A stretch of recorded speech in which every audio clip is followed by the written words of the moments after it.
Sure. So, so you're working at Deloitte currently. So, like, what's the kind of work that you do there? Like, Yeah. yeah. So so almost all the work that we do are for clients, and then there are some internal projects.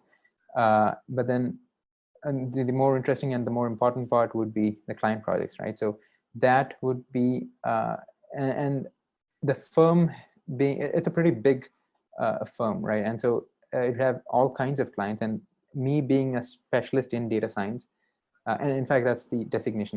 There's a difference between consultants and specialists in there. And so I specialize in data science. And so I might be able to work on different domains and problems that appear in those domains. So if I give you some examples, one of the projects that I've done is for a retailer trying to understand what's causing to their food wastage, right? In their supply chain, at any stage in their supply chain. Another one was for a client relating to insurance.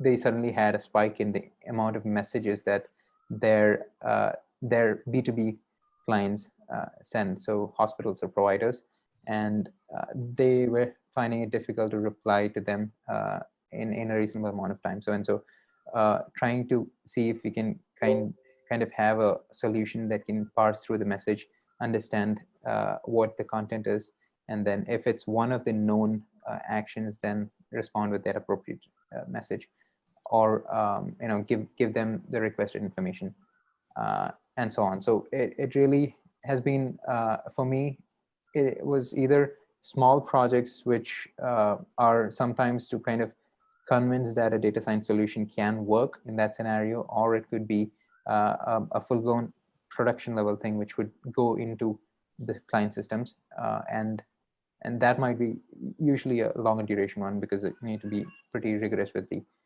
corner cases and be sure that it works in production. And so I'd say it has been small projects, and also even the ones that we do within Deloitte sometimes to kind of build capability.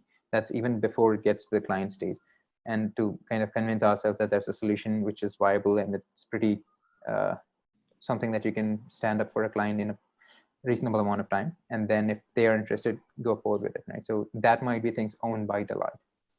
So all of that falls under things that I